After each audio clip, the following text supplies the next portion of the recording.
Right now, as you listen, millions of your cells are dying every single second.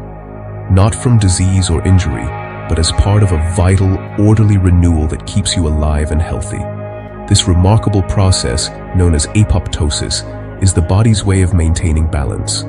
Old, damaged, or unneeded cells are quietly removed, making way for fresh, healthy replacements. Apoptosis is a neat, pre-planned self-destruction. Cells shrink, package their contents into tiny parcels, and send out signals for cleanup, all without causing chaos or inflammation in the body. It's essential for everything from shaping our fingers and toes in the womb, to eliminating potentially cancerous or malfunctioning cells before they can cause harm. But what if this elegant, life-preserving system could be hijacked and turned against us? Researchers at Trobe University have discovered that certain viruses can exploit apoptosis, turning this process into a secret highway for infection and survival. Instead of being destroyed, these viruses use the very signals of cell death as a cloak, spreading quietly and undetected by the immune system's watchful eyes. This challenges our view of viruses as only brute invaders. They can also be cunning saboteurs, manipulating our biology with astonishing precision. By reading and rewriting the body's own instructions, viruses turn a protective process into a hidden vulnerability, slipping past our defenses.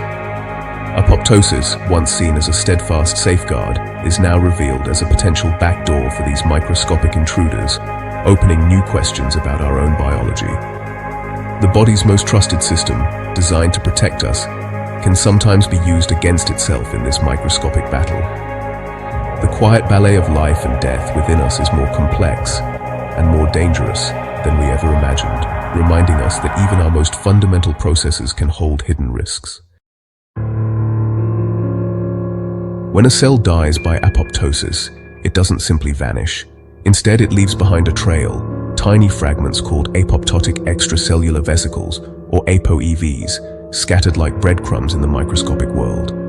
Once dismissed as mere cellular debris, these vesicles are now recognized as structured packages, each carrying messages and instructions from the dying cell to its surroundings.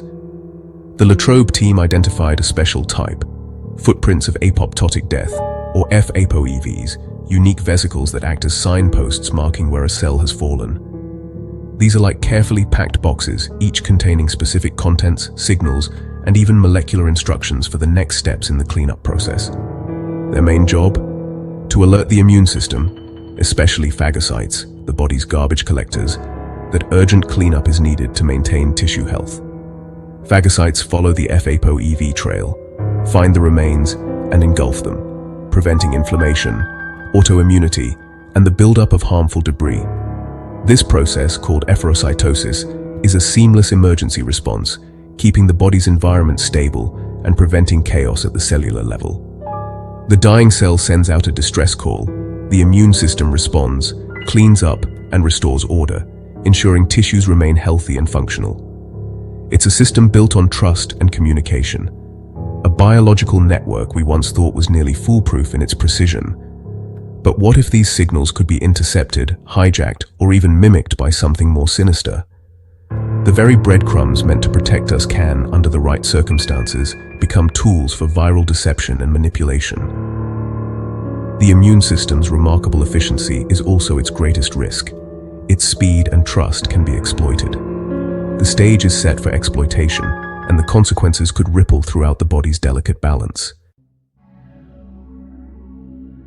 Viruses are experts at turning our own biology against us, using our cellular machinery in ways we never imagined. The La Trobe discovery reveals their most cunning trick yet, using FApoEVs as Trojan horses, a strategy that takes viral deception to a new level. When a virus-infected cell dies, it doesn't just break apart. Instead, it cleverly packages live virus particles inside these tiny vesicles, like microscopic escape pods. The immune system's phagocytes, trained to clean up FApoEVs and keep tissues healthy, are completely fooled by this disguise. They engulf the vesicles, unknowingly taking in the hidden virus, believing they are simply removing cellular debris.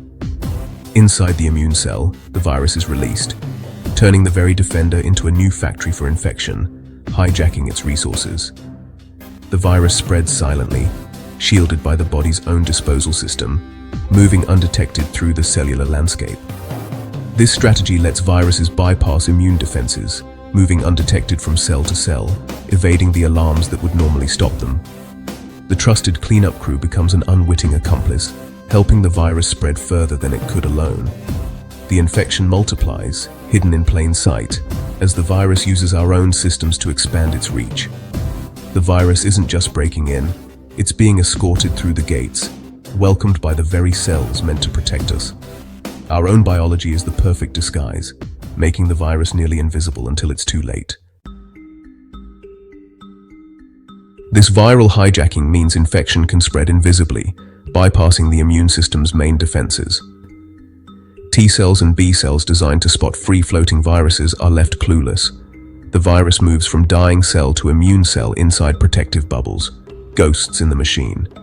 One infected cell can release many F-ApoEVs, each seeding new infections in immune cells. It's like planting sleeper agents throughout the body. The virus quickly gains ground, overwhelming defenses before the body can react. This stealth explains why some infections linger, hiding in immune cells for months or years.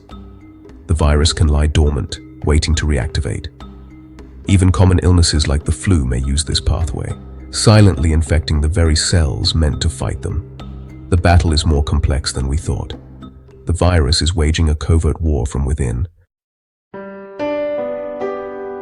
How did we miss this for so long? For decades, scientists focused on live cells and free-floating viruses, filtering out larger vesicles as irrelevant debris. The F-ApoEVs were overlooked, discarded as noise, not clues. The dramatic, cell-bursting lytic cycle drew all the attention, while the quiet apoptotic escape went unnoticed. It's like solving a crime by only looking at the obvious evidence, missing the culprit slipping out the back door. Our tools and assumptions shaped what we saw. The footprints of death were always there, hiding in plain sight. It took new perspectives and new technology to finally see their true role. The breakthrough came with advanced imaging technology. Using imaging flow cytometry, researchers could not only count vesicles but see inside them, spotting viruses hidden within F-ApoEVs. Fluorescent markers revealed the virus nestled inside its vesicle disguise.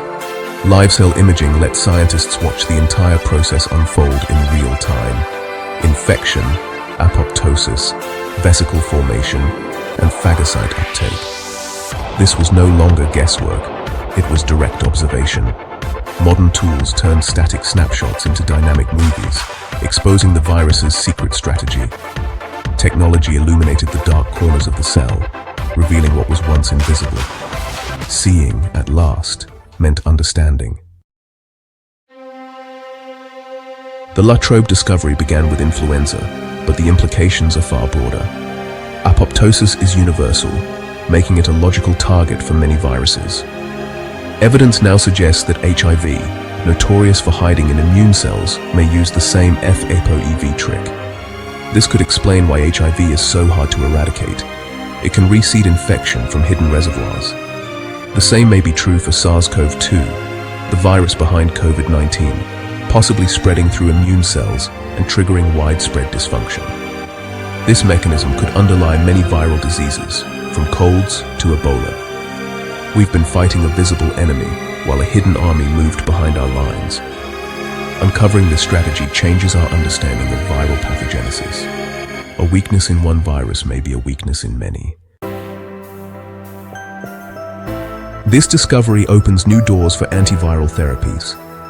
Instead of just blocking viral replication or training the immune system, we can target the transport system itself. Drugs could disrupt virus packaging into F-ApoEVs or help immune cells recognize and destroy infected vesicles. By exposing the virus, we make it vulnerable to existing defenses. This is the latest chapter in the evolutionary arms race between host and pathogen. Viruses evolve to outsmart us. We adapt to counter them. The fact that we can now witness these hidden battles is a testament to human ingenuity. With each discovery, we gain ground in the fight for health. In understanding our enemy, we find hope for a healthier future.